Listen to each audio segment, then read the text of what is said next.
ଦେଖନ୍ତୁ ଗତକାଲି chief secretary ଯିଏ ଥିଲେ ତାଙ୍କର କାର୍ଯ୍ୟକାଳକୁ ମଧ୍ୟ ବୃଦ୍ଧି କରାଗଲା ଏବଂ ଆଜି ଡିଜି ପଦବୀରେ ନୂଆ ନିଯୁକ୍ତି ହେବା କଥା, ନୂଆ ନୋଟିଫିକେସନ ବାହାରିବା କଥା।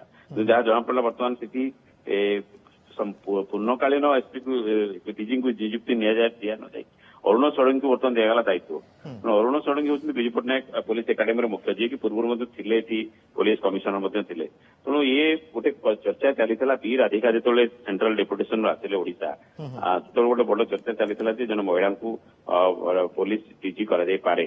କିନ୍ତୁ ବର୍ତ୍ତମାନ ଯାହା ଜଣାପଡୁଛି ଏଭଳି ଏକ ଗୁରୁତ୍ୱପୂର୍ଣ୍ଣ ଦାୟିତ୍ୱରେ ଯେହେତୁ ଆଗକୁ ନିର୍ବାଚନ ଆସୁଛି, ସେ ଚିଫ ସେକ୍ରେଟାରୀ ହୁଅନ୍ତୁ ବା ପୋଲିସ ଡିଜି, ଦୁଇଟି ଯାକ ପଦବୀ ହେଉଛି ଗୁରୁତ୍ୱପୂର୍ଣ୍ଣ, ଯାହାଙ୍କ ଉପରେ ନିର୍ବାଚନ ପରିଚାଳନା ପୁରା ନିର୍ଭର କରୁଛି।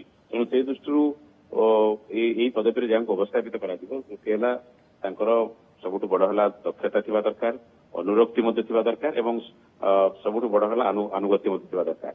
ଏଇଭଳି ବ୍ୟକ୍ତିମାନଙ୍କୁ ହିଁ ତାର ଗୋଟେ ଚୟନର ଆଧାର ହେଇଥାଏ। ନିଶ୍ଚିତ ଭାବରେ ଗୁରୁତ୍ୱପୂର୍ଣ୍ଣ ପଦବୀରେ ଯେତେବେଳେ ଡିଜି ହୁଅନ୍ତୁ ବା ଚିଫ ସେକ୍ରେଟାରୀ ହୁଅନ୍ତୁ, ଅନେକ ସମୟରେ ବରିଷ୍ଠତାକୁ ମଧ୍ୟ ବଳି ପଡୁଛି। ବରିଷ୍ଠତା ଯୋଉମାନେ ରହିଛନ୍ତି, ଯୋଉମାନେ ତାଲିକାରେ ଥିଲେ, ଏଥିରେ ଅନେକ ପୋଲିସ ଅଧିକାରୀ ଥିଲେ ଯୋଉମାନେ ତାଲିକାରେ ଯୋଉମାନେ ହବା କଥା।